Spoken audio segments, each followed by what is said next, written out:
అంటే hi friends, ఎలా ఉన్నారు? దేవుని పరిశుద్ధ నామానికి స్తోత్రం. ఈరోజు ఎక్స్ హిందూ యూట్యూబ్ ఛానల్లో లైవ్ వీక్షిస్తున్న ప్రతి ఒక్కరికి ప్రభు పేరిట వందనాలు. ఈరోజు థంబ్నెయిల్ మీరు చూస్తున్నారు, బూతు గ్రంథం కాదా, కూతురితో తండ్రి పడుకుంటాడా అనే ఒక అంశం మీద ఈరోజు మన యొక్క టాపిక్ జరుగుద్ది. ఈ యొక్క టాపిక్ ని మనము కంటిన్యూ చేసే కన్నా ముందు మనతో పాటు పాస్టర్ కిషోర్ గారు దైవ సేవకులు మనతో పాటు ఉన్నారు. ఆయన్ని వెల్కమ్ చేసి తర్వాత ఈ యొక్క ప్రోగ్రామ్ ని రన్ చేద్దాము. Praise lord sir. Brother praise లాడండి. బాగున్నారా? బాగున్నారా సార్? బాగున్నాం సార్. మీరు సార్? దేవుని మహాకృపను బట్టి దేవుని మహాకృపను బట్టి మీ అందరి ప్రార్థన బట్టి బాగున్నాం బ్రదర్. ఈరోజు థంబ్నెయిల్ చూసిండ్రు కదా, అవునవును. కరాటే కళ్యాణి అక్కగారు బైబిల్ ని బూతు గ్రంథం అని మాట్లాడుతూ కూతురితో తండ్రి పడుకుంటాడా అనే ఒక ప్రశ్నను లేవనెత్తారు.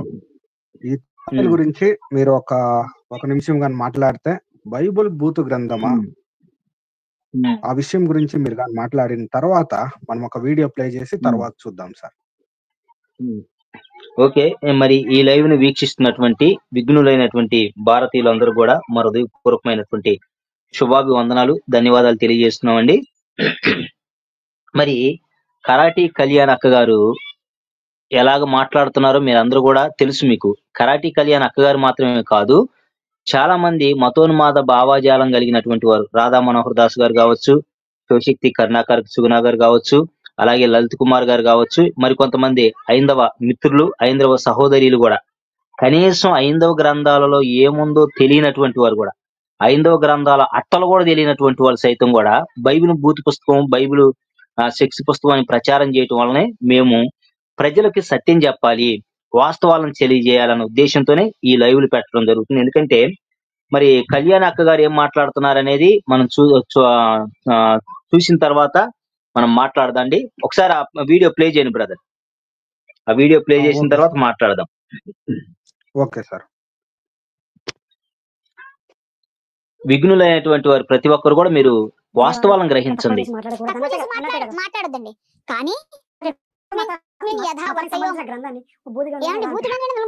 చూపిస్తా. నేను కాదు, నేను అబద్ధం చెప్పట్లేదు. మీకు దగ్గర ఉంటే ఇప్పుడు తీసుకురండి, బైబుల్ ఉందా మీ దగ్గర? తీసుకురండి. నా భగవద్గీత తీసుకొస్తా. వేరే వాళ్ళ గ్రంథాన్ని నేను ఎందుకంట? నేను గ్రంథాన్ని అన్నట్లు అందులో బూతులు ఉన్నాయి, అవి లేకపోతే దాన్ని ఏమంటారు చెప్పండి. అంటే మీరు వేరే సనాతన ధర్మం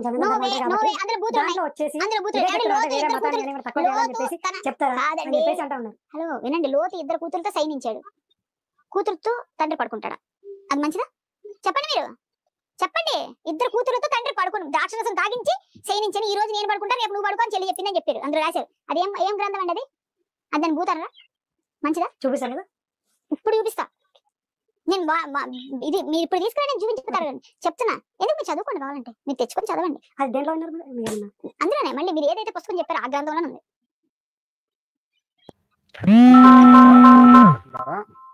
చూశారు కదండి విఘ్నులైనటువంటి భారతీయులారా, కరాటీ కళ్యాణ్ అక్క గారు.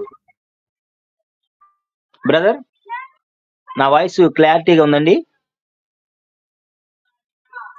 మరి విఘ్నులైనటువంటి ప్రతి ఒక్కరు కూడా మీరు ఆలోచన చేయండి. కరాటీ కళ్యాణ్ అక్క గారు ఏమంటున్నారంటే, లోతు తన కుమార్తెలతో పడుకున్నాడు. మరి అలాంటి రాతలు రాసినటువంటి గ్రంథం పరిశుద్ధ గ్రంథం ఎలాగవుతుందని అక్క ప్రశ్నిస్తూ ఉన్నారు. అయితే లోతు కుమార్తెలు సొదొమ గొమొర పట్టణాలనే ఆ ప్రాంత ప్రజల్లో సృష్టికర్త అయినటువంటి దేవుణ్ణి మరిచి, దేవుని భయం లేకుండా దేవుడు నియమించినటువంటి భార్యాభర్తల సంబంధానికి విరుద్ధంగా వావి వరుసలు లేకుండా జీవించేవారన్నమాట. అలాంటి వావి వరుసలు లేని సృష్టికర్తను వదిలి సృష్టిని పూజించే వారితో సహవాసం చేయిస్తున్నారు. ఎవరు? ఈ లోతు కుమార్తెలు. లోతు కూతురుతో పాపం చేయలేదండి, లోతు కుమార్తెలు చేశారు. ఎందుకంటే వాళ్ళు దేవుని భయం లేనటువంటి, వావి వరుసలు లేనటువంటి సృష్టిని ఆరాధిస్తూ సృష్టిని పూజించే వాళ్ళతో సహవాసం చేశారు. అప్పుడు దాకా వాళ్ళు లోకం ఏమని అనుకుంటదేమని, లోక మర్యాద చొప్పున మనకు కూడా పిల్లలు కలగాలన్న ఉద్దేశంతో వాళ్ళు ఏం చేశారంటే, తండ్రికి ద్రాక్షారసం తాపించి మత్తుడై ఉన్నప్పుడు తండ్రి మత్తుడై ఉన్నప్పుడు పాపం చేశారు అంతే. అంటే దీన్ని బట్టి మనకి ఏమర్థం అవుతుందంటే, వావి వరుసటువంటి నీచమైనటువంటి పని చేయడానికి కూడా దిగజారారు. దేన్ని బట్టి అంటే నిజమైన దేవుణ్ణి, సృష్టికర్త అయిన దేవుణ్ణి మరిచి సృష్టిని ఆరాధిస్తున్నారు. సృష్టిని ఆరాధించేటువంటి వావి వరసలు లేకుండా బ్రతికినటువంటి వారితో సహవాసం చేయటం ద్వారా వారి బుద్ధులు వీళ్ళకి వచ్చేసినాయి అనమాట. తండ్రితో పాపం చేసే నీచ స్థితికి వాళ్ళు దిగజారారు గనక వారు వంశాలు శపించబడ్డాయి. లోతు కుమార్తెలతో తప్పు చేయలేదండి, లోతుకు తెలియకుండా వాళ్ళు తప్పు చేశారు.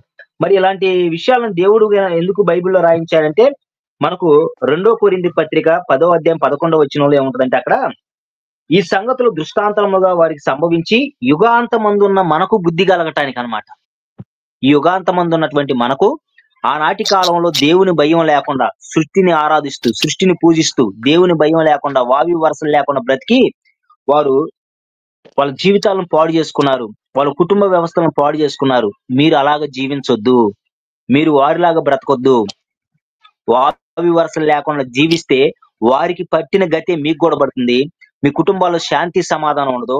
మీరు చేసినటువంటి పాపాన్ని బట్టి ఆ మచ్చ అలాగే మీ జీవితాంతం, మీ వంశావళంతా కూడా వెంటాడుతుంది. అలాగ మీరు జీవించొద్దు. పరిశుద్ధంగా, పవిత్రంగా వావి వరసలు కలిగి జీవించమని దేవాతి దేవుడు ఈనాటి కాలంలో ఉన్నటువంటి ప్రజలకి బుద్ధి కలగటానికి రాయించాడని స్పష్టంగా పరిశుద్ధ గ్రంథమైనటువంటి బైబిల్లో రాయించి పెట్టాడు. ఎందుకంటే మీరు జాగ్రత్త, వారిలాగా మీరు ఉండొద్దు, వారిలాగా మీరు చేయొద్దు, వారిలాగా మీరు బ్రతకొద్దు. వావి వరసలు లేకుండా జీవించారా, మీరు చనిపోతే నిత్య నరకానికి వెళ్తారు. పాపం చేయొద్దు, పాపాన్ని జోలికి వెళ్ళొద్దు, పాపం చేయకుండా బ్రతకండి, పవిత్రంగా ఉండండి అని సమాజానికి, లోకానికి కట్టుబాట్లు అనేది ఏర్పాటు చేసినటువంటి దేవుడు బైబిల్ దేవుడు అండి.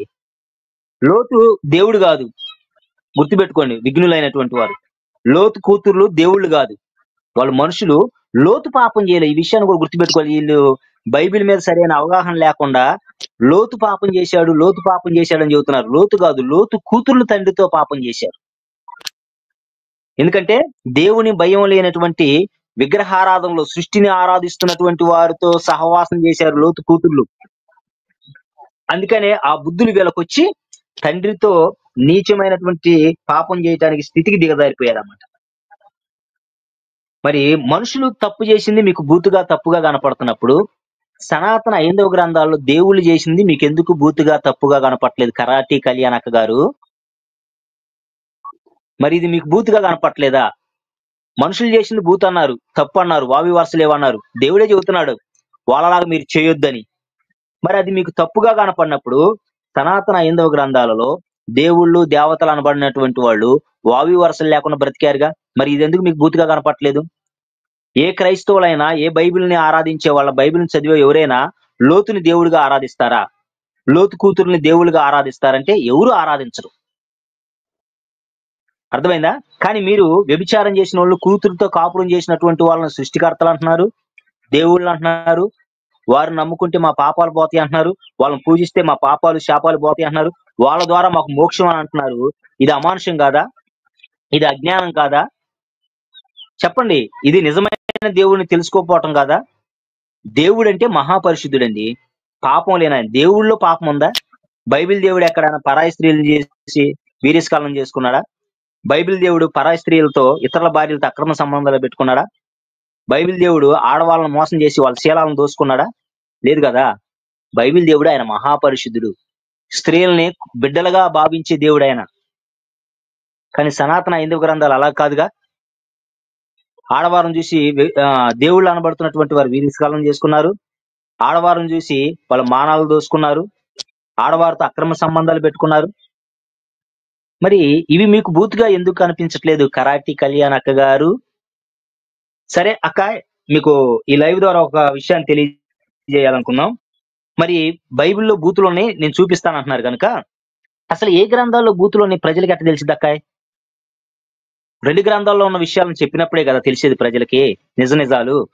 అందుకని ఒక పని చేద్దాండి, అసలు ఏ గ్రంథాల్లో బూతులు ఉన్నాయి అనేది ప్రజలందరికీ తెలిసేటట్టుగా మనం మన భారతీయ తెలుగు 2 రాష్ట్రాల్లో ఉన్నటువంటి తెలుగు ప్రజలకి, అలాగే మన భారతదేశంలో ఉన్నటువంటి ప్రతి రాష్ట్రంలో ఉన్నటువంటి ప్రజలందరూ కూడా, ఆయా భాషల్లో ఉన్నటువంటి వారికి కూడా తెలిసేలాగా ఒక సభను ఏర్పాటు చేయండి అక్కాయ్. సభను ఏర్పాటు చేసి బైబిల్ గ్రంథమా లోకానికి ఆదర్శం, బైబిల్ గ్రంథాన్ని చదివి ప్రజలు మారుతున్నారా, లేక సనాతన హైందవ గ్రంథాలను చదివి ప్రజలు మంచి మార్గంలోకి వస్తున్నారా, ఎందులో బూతులు ఉన్నాయి, ఎందులో వావి వరసలు లేవని ప్రజలకు తెలియాలంటే మీరు ఒక సభను ఏర్పాటు చేసి మీ పండితులను పిలుచుకురండి. ఇటు మా వైపు మేము కూడా కొంతమంది దేవుని బిడ్డలు మేము కూడా ఉంటాం, సేవకులు కూడా మేము కూడా మాట్లాడతాం. మీరు కూడా మీ బైబిల్లో ఉన్న విషయాలన్నిటిని కూడా మీరు కొంతమంది చేత చదివించండి. మేము కూడా హిందూ గ్రంథాల్లో ఉన్న విషయాలను కొంతమంది చేత చదివించి ఎందులో బూతులు ఉన్నాయి, ఎందులో వావి వరసలు లేవు అనేది ప్రజల్ని నిర్ణయించుకోమని చెబుదాం. మీరు నేను చెప్పటం కాదు, ప్రజలు నిర్ణయించుకోవాలి. ఓకేనక్కాయ్? మరి మీరు ఏమన్నా కుదిరితే ఒక సభను ఏర్పాటు చేయండి. మన మొత్తం ఎన్ని ఛానల్స్ ఉన్నాయి అన్ని ఛానల్స్ లో మరి లైవే ఉండే చక్కగా మన భారతదేశంలో ఉన్న ప్రజలు, తెలుగు ప్రాంతాల్లో ఉన్న ప్రజలు కూడా సత్యం తెలుసుకుంటారు. ఎందుకంటే ఈ విషయాలు మీరు కప్పి పెడుతున్నారు కదా అక్కాయ్. ఐదవ గ్రంథాలు మీరేమంటున్నారు, భగవద్గీత తీసుకొని వస్తానంటున్నారు. భగవద్గీత కాదు అక్కాయ్ తీసుకురావాల్సింది, బ్రహ్మవైవర్త మహాపురాణం తీసుకొస్తే అందులో ఉన్నటువంటి రంకు బొంకు తెలిసిద్ది, భాగవతాన్ని తీసుకొస్తే అందులో ఉన్నటువంటి చెడు తెలిసిద్ది, అలాగే అష్టాదశ పురాణాలు 18 పురాణాలు తీసుకొస్తే వావి వరసలు లేని విషయాలన్నీ కూడా బయటపడతాయి అక్కాయ్. రామాయణం, మహాభారతం వీటిని తీసుకురావాలి. మీరు తెలివిగా వీళ్ళు విఘ్నులైనటువంటి వారు ఆలోచన చేయండి. వీళ్ళు ఏం చేస్తారంటే మన ఇస్కానాలు కూడా చాలా దేశాలకు వెళ్ళి, క్రైస్తవ దేశాలు అనబడుతున్నటువంటి దేశాలకు వెళ్ళి అక్కడ భగవద్గీతను ప్రచారం చేస్తారు. బ్రహ్మవైవర్త మహాపురాణం కానీ భాగవతాన్ని కానీ పరిచయం చేయరు వీళ్ళు. ఎందుకంటే అందులో ఉన్న విషయాలని తెలిస్తే కదా. కనుక మనం ఈ లైవ్ ద్వారా తెలుసుకుందాం. బ్రదర్ మాట్లాడండి బ్రదర్. కరాటే కళ్యాణి అక్కగారు, మీరు సత్యాన్ని తెలుసుకోవాలా, మీరు గాని సత్యంలోకి నడవాలా. మీరు ఎంత కాన్ఫిడెంట్ గా చెప్తున్నారంటే బైబుల్ బూతు గ్రంథం అంటున్నారు. కూతురితో తండ్రి పడుకుంటాడా అనేసి మీరు ప్రశ్నలు లేవనెత్తుతున్నారు. అయితే నిజంగా కూతురితో తండ్రి పడుకున్నాడా, లేకపోతే కూతురు వెళ్ళి తండ్రితో పడుకున్నారా, తండ్రి ఎటువంటి దుర్మార్గ పనులు చేసిండని కొన్ని విషయాలు ఈరోజు మీకు బాగా ఉంటుంది ఈ వీడియోలో. ఈ వీడియో చూస్తున్న ప్రతి ఒక్కరు మీరు స్కిప్ చేయకుండా లాస్ట్ వరకు చూడండి. ఏదే బూత్ గ్రంథం అంటారు, అసలు బూత్ అంటే యాడుంది అనేసి ఈ వీడియోలో చెప్పేదానికి ప్రయత్నిస్తాము. చూడండి, ఈ వీడియో 1/2 an hour ఉంటుంది. మీరు అనేకమైన సత్యాలు తెలుసుకుంటారు. ఇది పార్ట్ 1 మాత్రమే. పార్ట్ 2 రేపు వస్తుంది. రేపు మళ్ళా పార్ట్ 2 చేస్తాం ఇదే విషయం గురించి. బ్రదర్ గారు, మనము కంటిన్యూ చేద్దాము, టైం అవుతా ఉంది. ఓకేనండి. మీకు స్క్రీన్ మీద కూడా పెడతాం చూడండి. మత్స్య మహాపురాణం, కరాటి కళ్యాణ్ అక్కయ్య గారు ఒకసారి చూడండి ఎందులో బూతులు ఉన్నాయి అనేది మనం పరిశీలన చేయాలి కదా. ఐదవ గ్రంథాలలో నుంచి కూడా పరిశీలన చేస్తే అక్కడ లోతు తన కూతురులతో పాపం చేయలేదు, లోతు కూతుర్లు చేశారు. ఈ విషయాన్ని గుర్తుపెట్టుకోండి. ఆ లోతు కూతుర్లు కూడా ఎవరితో? దేవుని భయం లేని సృష్టిని ఆరాధించే వారితో సహవాసం చేసేవారు, స్నేహం చేసేవారు. అందుకే వాళ్ళ బుద్ధులు వీళ్ళకి వచ్చేసినాయి. ఎందుకంటే అక్కడ దేవుని భయం లేదు కదా, అక్కడ పవిత్రత లేదు, పరిశుద్ధత లేదు. అందుకనే ఆ బుద్ధులు వీళ్ళకి వచ్చినాయి. కానీ వీళ్ళు దేవుళ్ళు అనబడుతున్నారు కక్కాయ్, వీళ్ళకి అన్నీ తెలుసు కదా మరి. కనుక మీకు స్క్రీన్ మీద పెడుతున్నాను చూడండి. మత్స్య మహాపురాణము 3వ అధ్యాయము ప్రథమ భాగం అండి. మత్స్య మహాపురాణము 3వ అధ్యాయము ప్రథమ భాగం అన్నమాట. శ్లోకాలు వచ్చేసి 30 నుంచి 45 శ్లోకాల వరకు అండి. 30 నుంచి 45 శ్లోకాలు. తెలుగు అనువాదకులు డాక్టర్ సముద్రాల లక్ష్మయ్య గారు అన్నమాట. మరొకసారి చెబుతున్నాను, తెలుగు అనువాదకులు మీకు కావాలంటే మీరు తీసుకోవచ్చు. ఆ బుక్ తీసుకొని ఉందా లేదో మీరు చెక్ చేసుకోవచ్చు కూడా. లేదంటే మీకు దగ్గరలో ఉన్నటువంటి ఏదైనా గ్రంథాలయానికి కానీ, ఐదవ బుక్స్ అమ్ముతున్నటువంటి బుక్ షాప్ కానీ వెళ్ళి మీరు చెక్ చేసుకోవచ్చు ఉందో లేదో. చూడండి, మత్స్య మహాపురాణం 3వ అధ్యాయం. ఒక్క నిమిషం బ్రదర్ గారు, ఇప్పుడు స్క్రీన్ పైన కనపడుతున్నటువంటి బుక్ వచ్చి సనాతన ధర్మంలో దాగి ఉన్న నిగూఢ రహస్యాలు అనేటువంటి బుక్ లో ఈ విషయాన్ని రాయబడి ఉంది.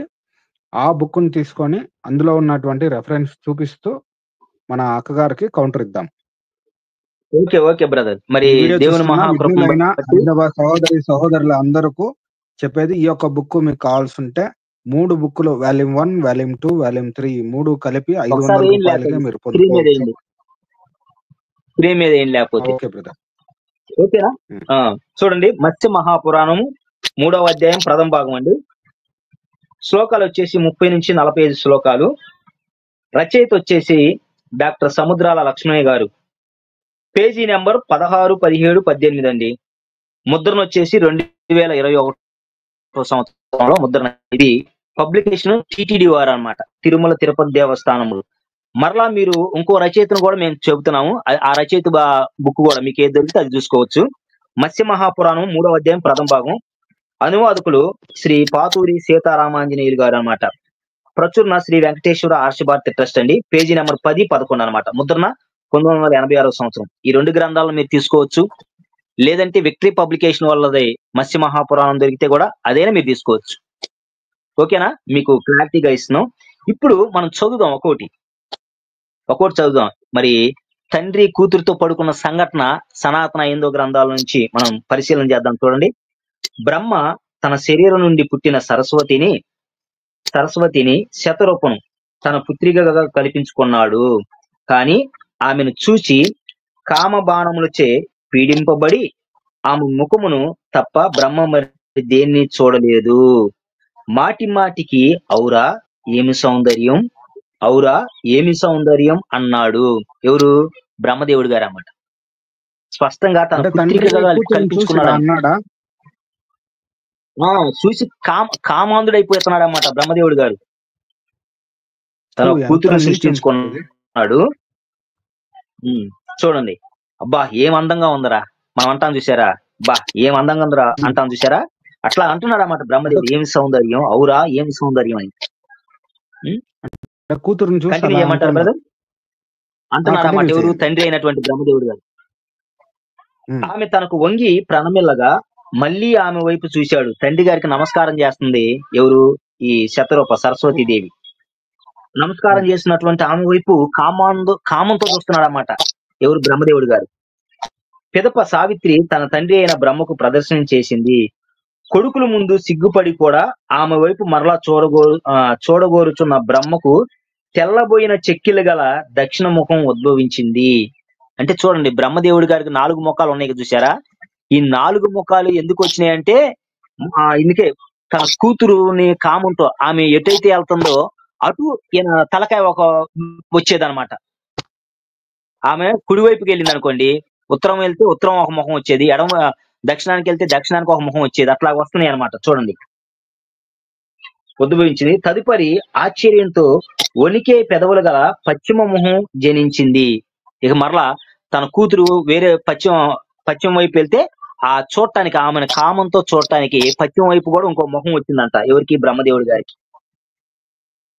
ఆ పైన కామబాణ పీడితుడైన ఎడమ ప్రక్క కూడా మరొక ముఖం జనించింది. మరి ఆ ఎడమ పక్క కూడా ఇంకో ముఖం వచ్చిందంట. అదే 4వ ముఖము. అప్పుడు సావిత్రి అతని కామ ప్రవృత్తిని చూసి పైకి గంతు వేస్తూ ఆకాశం వైపు చూస్తూ ఉండినది. ఇక తనకు అర్థమైపోయింది, మా నాన్నగారు నన్ను కామంతో చూస్తున్నాడు, నన్ను పాడు చేయాలనుకుంటున్నాడు, నన్ను అనుకుంటున్నాడు అని చెప్పేసి ఆ సావిత్రి అన్నానికి అర్థమైపోయింది అన్నమాట సరస్వతికి. చదువుతున్నా చూడండి. తన కుమార్తె పట్ల కామదృష్టి కలిగి ఉండటం వల్ల బ్రహ్మదేవుడు సృష్టి కొరకై చేసిన తీవ్రమైన తపస్సంతా నశించిపోయిందంట. ఆ కారణంగా ధీమంతుడైన అతనికి 5వ ఊర్ధ్వ ముఖం ఒకటి జన్మించింది. 5 ముఖాలు అన్నమాట. బ్రహ్మదేవుడికి ఎన్ని ముఖాలు వచ్చినాయండి ఇప్పుడు బ్రదర్ గారు? 5 ముఖాలు.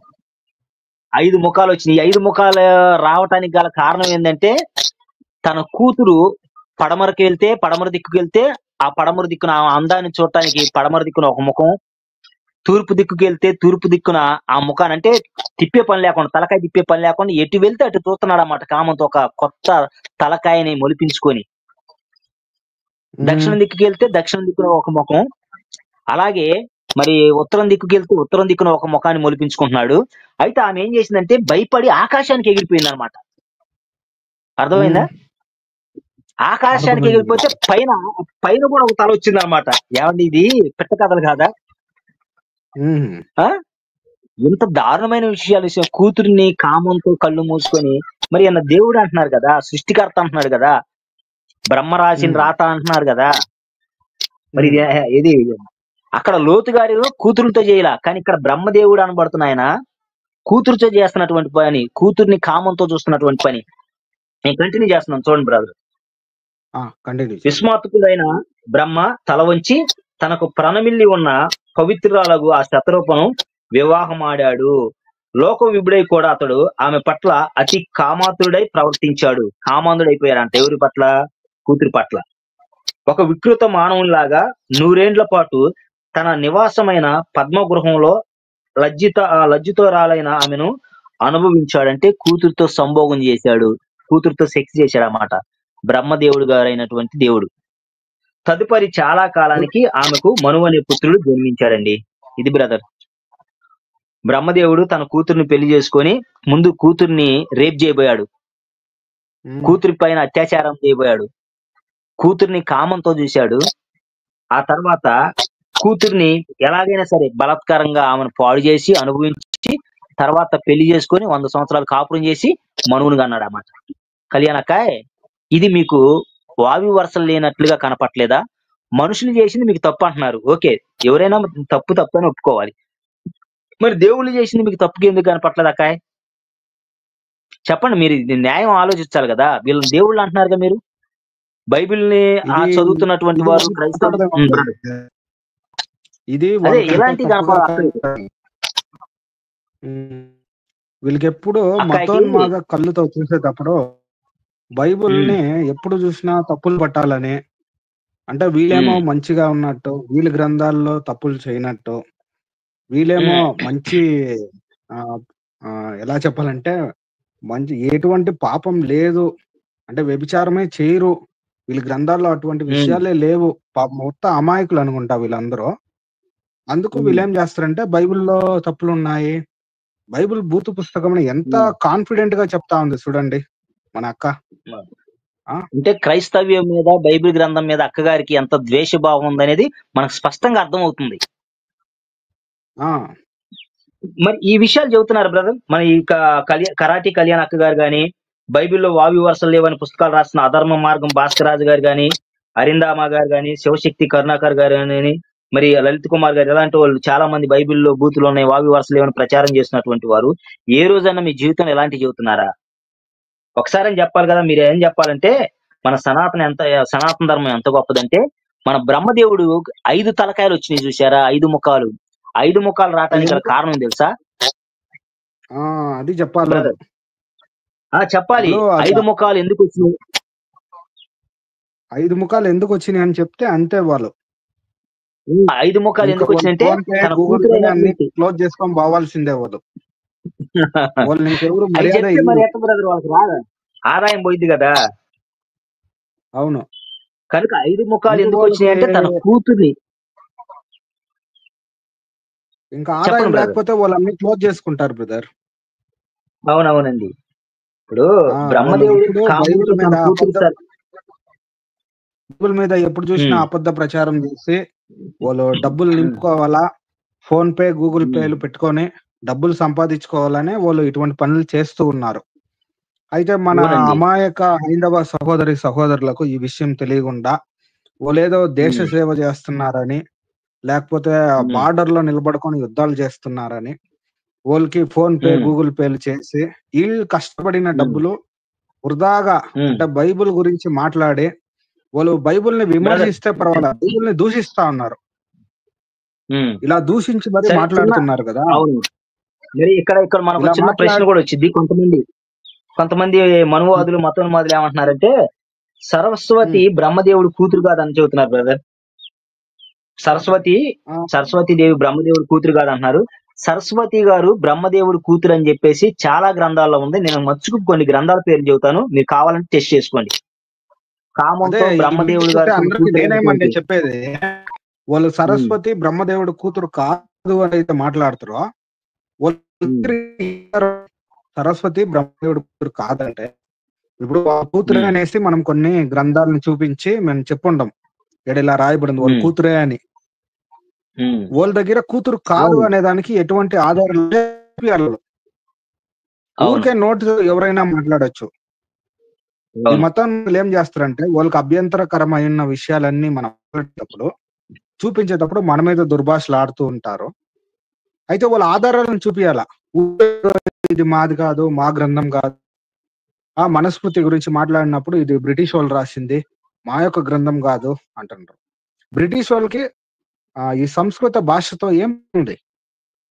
దీన్ని అవునండి. ట్రాన్స్లేషన్ చేయాల్సిన అవసరం వాళ్ళకేముంది?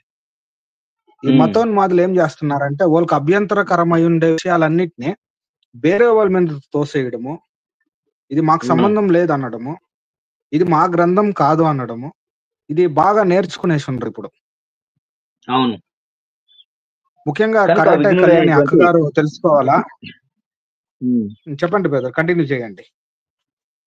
ఇక్కడ ఇప్పుడు మనం చెప్పటమే కాదండి, ఇక్కడ మనం చెప్పటమే కాదు కానీ వేమన గారు కూడా ఈ బ్రహ్మదేవుడు తన కూతురుని చూసి ఆడదాన్ని చూసి అనేది కూడా బ్రహ్మదేవుడు గారి గురించి కూడా వేమన గారు మన ఉమ్, వేమన గారు కూడా తెలియజేశారన్నమాట. అక్కడ నేను చూడండి, వేమన పద్యములు 5000 వేమన పద్యాలు అనే గ్రంథంలో నుంచి నేను పేజీ నెంబర్ 71 నుంచి కూడా చదువుతున్నానండి. దాని రచయిత వచ్చేసి 5000 వేమన పద్యాలు 5000 పుస్తకం కనుక మీరు చదివితే సనాతన ధర్మంలో ఉన్నటువంటి ఎన్నో లొసుకులను లోపాలని వేమన గారు ఎత్తి చూపించారన్నమాట. చదవండి మీరు 5000 పద్యాలని, వేమన గారు 5000 పద్యాలని. రోహిణి ఉమ్, పబ్లికేషన్ అన్నమాట, అది మీరు తీసుకొని చదవచ్చు చక్కగా. అక్కడ ఏం రాశారంటే, ఉమ్, ఆడదాని చూడని అర్ధంబు చూడగా బ్రహ్మకైన నెత్తు రెమ్మ తెగులు బ్రహ్మ ఆలి త్రాడు బండి రేవున దెంప విశ్వదాభిరామ వినురవేమ అని రాశారన్నమాట. అర్థమైందా? ఆడదాన్ని చూస్తేనంట ఉమ్. బ్రహ్మకైన పుట్టిద్దంట రెమ్మ తెగులు.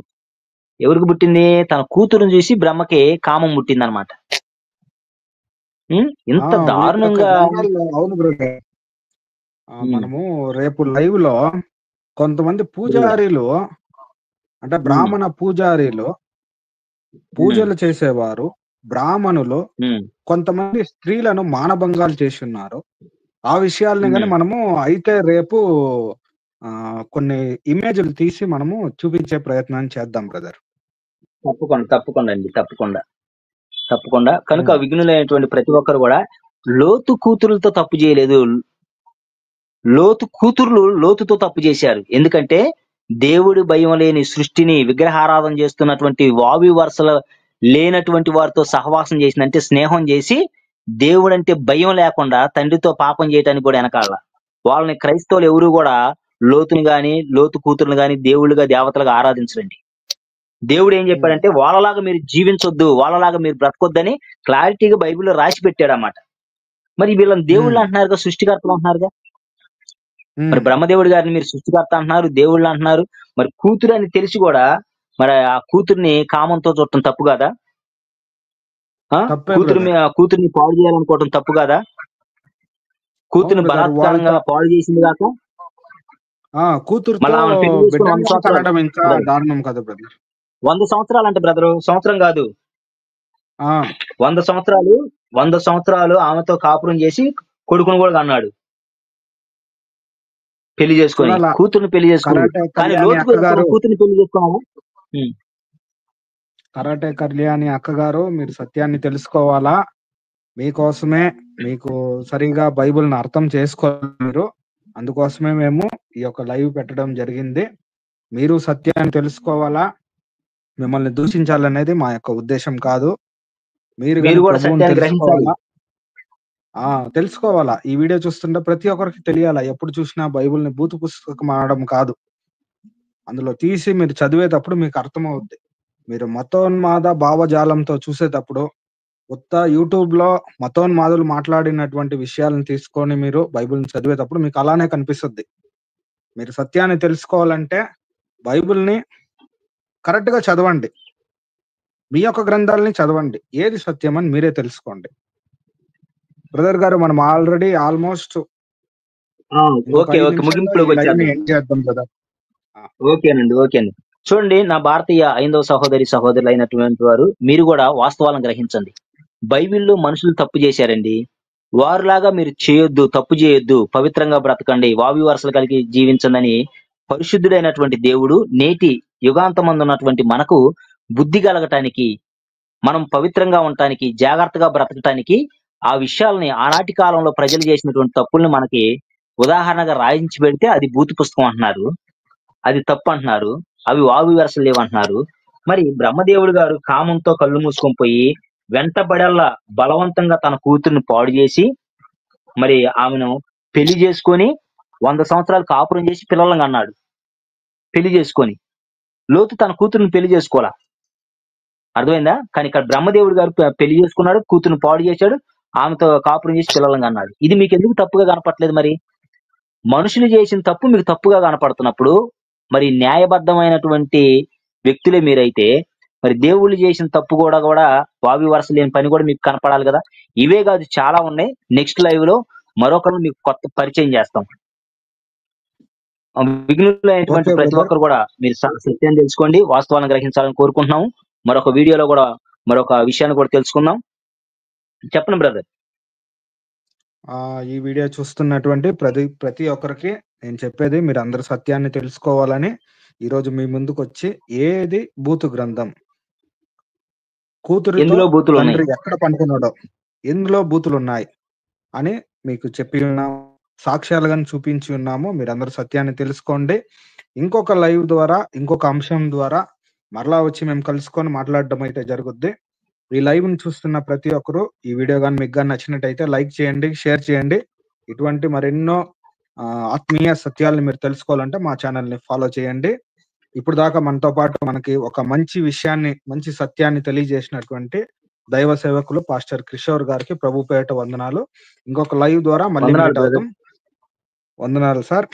Okay, thank you brother. వందనాలు బ్రదర్. ఇంకొక మరి లైవ్ చివరిగా ద్వారా ఒక మళ్ళీ చిన్న మీట్ విషయం. అవుతాం. ఓకే ఓకే చివరిగా ఒక విషయం, ఇలాంటి విషయాలు, ఎన్నో విషయాలు సనాతన గ్రంథాల్లో ఉంటే వాటిని మనం చెప్పకుండా దాచిపెడుతున్నారు. ఆ విషయాలన్నీ కూడా దేవుని మహా ఉచితమైన కృపలో సనాతన ధర్మంలో దాగి ఉన్న నిగూఢ రహస్యాలు వాల్యూమ్ 1, వాల్యూమ్ 2, వాల్యూమ్ 3 బుక్స్ లో ఎన్నో విషయాలండి, ఎన్నో విషయాలు ఈ మనువాదులు మనకు చెప్పకుండా దాచిపెడుతున్నటువంటి ఎన్నో విషయాలని పొందుపరచడం జరిగింది. ఆధారాలతో సహా, పేజీ నెంబరు, అధ్యాయం, శ్లోకంతో సహా, రచయితతో సహా కూడా, ఏ సంవత్సరంలో ముద్రించారో కూడా సహా క్లారిటీగా ఉంటది, శ్లోకాలతో సహా. మీరు ఆ 3 బుక్స్ తీసుకొని కేవలం 500 రూపీస్ కి మాత్రమే మీకు పోస్టల్ ఛార్జీతో కలిపి పంపిస్తాము. ఎన్నో విషయాలు మీరు చదివి, ఎవరైతే బైబిల్లో వావి వరసలు, బూతులు ఉన్నాయని ప్రచారం చేస్తున్నారో వారికి బుద్ధి చెప్పాలని కోరుకుంటూ సెలవు తీసుకుంటున్నాము. God bless you. మాట్లాడండి brother. Thank you sir. Okay, god bless. Thank you అండి. Thank you sir. Thank you brother.